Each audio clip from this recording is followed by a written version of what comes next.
Welcome everyone to another Thrive Thursday. I am here with Judy Dano all the way on the right, your left, and Jen in the middle. I'm Shane. Jen wrote an article this week called "What If?"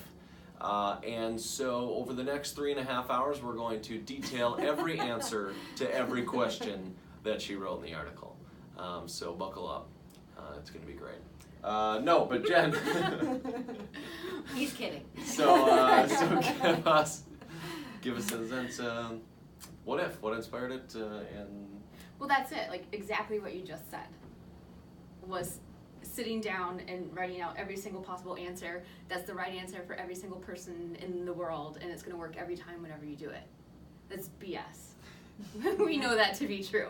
So the inspiration for this article came during facilitation of one of our human progress training classes, and talking about how sometimes what the world or society or school systems or workplaces have in place don't work for everyone. Mm-hmm. So during this conversation, it made me flash back to when my daughter had just experienced a serious health concern. Mm-hmm. And so we were living through sort of the processing of that and her coming to terms with the trauma that she went through, and also reintegrating back into real life. So you have this time in the hospital, you have this time then when you are at home recuperating, and then you have to reintegrate into real life.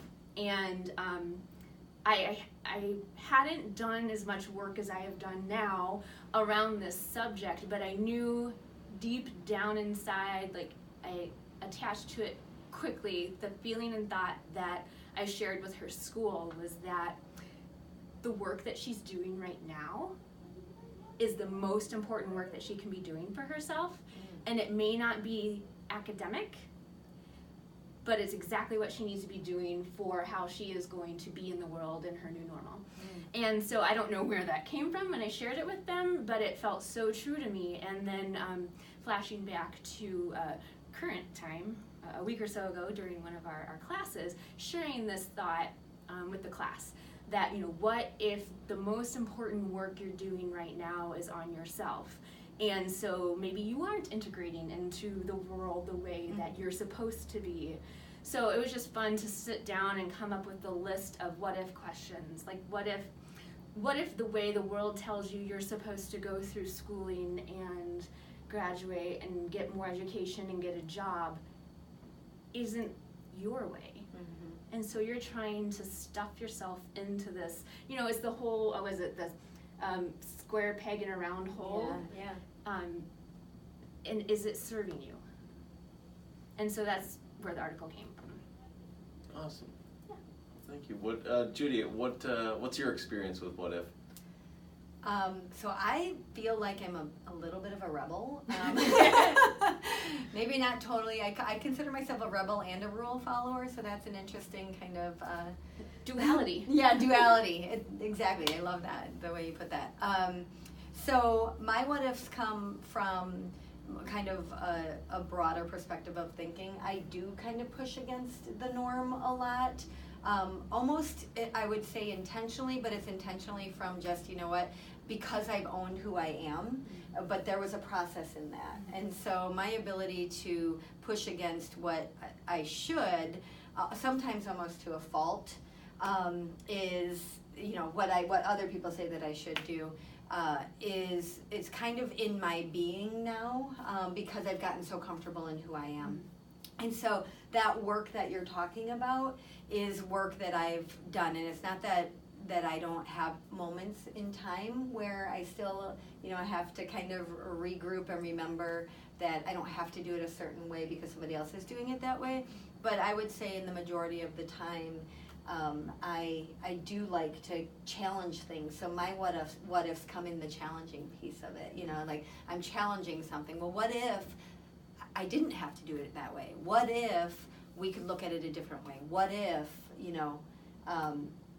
what if we could reach heights way beyond what we even imagined? Like that's where my brain goes with the what ifs, and then I use that to challenge those kind of norms or the limiting things that hold me back. So that's how I like to play with them. And that's kind of what I hear you saying is, challenge it and find out what's serving you and what isn't, and then be bold enough to step into it. So yeah, that's mine. Cool. So you're answering the questions, but maybe in a different way than other people are answering those questions. Yeah. Okay. Right. Gotcha. Right, because a lot of people I think play in the what ifs of what if this bad thing happens. Yes. So let's say there's a situation that you're trying to move into. Maybe you're looking for a new job. Maybe you're trying to figure out what your next steps are in your life. And a lot of times people play in the what ifs of negativity, meaning, well, what if the sky falls Right. down? What if I step into this new position and I fail? Mhm. What if? So there's all different types of what ifs. So I hear that, the worry in that. Yeah. And what I was hoping to do was kind of bring out the imagination portion Yes. of the what ifs. exactly. So I think, I literally sat down and just started writing what ifs to challenge norms. Mhm. So, what if the most important thing isn't how much you make, but how you connect with other people? Yeah. And then that sort of a thing. And so I do appreciate that you can take those what ifs Mhm. to a worry place, and does that serve you? And that's where I love sometimes when we ask our clients to change worry into wonder. So if Yeah. you get stuck in the what ifs of worry, you can also change that and experience them in a different way.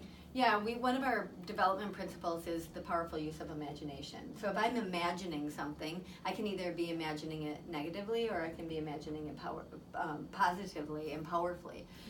So I love that we have choice in it, and I think that message alone is so, I think we get a lot of pushback on that sometimes, like, ooh, but I don't know, because there's some reality to things, and what we're saying is, yeah, the reality oftentimes is in your head.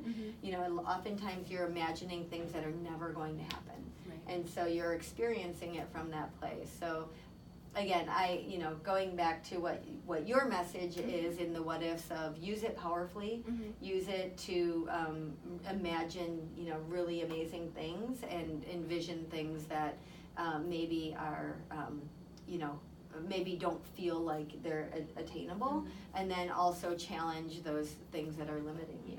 Well, and that's what I kind of wrapped the article with, the little tidbit about me, and saying, let's just play right now. Let's not worry about the how. Like, the how can come, but if you can play in the space of imagination for a little while to see what could be possible, you can figure out the how later.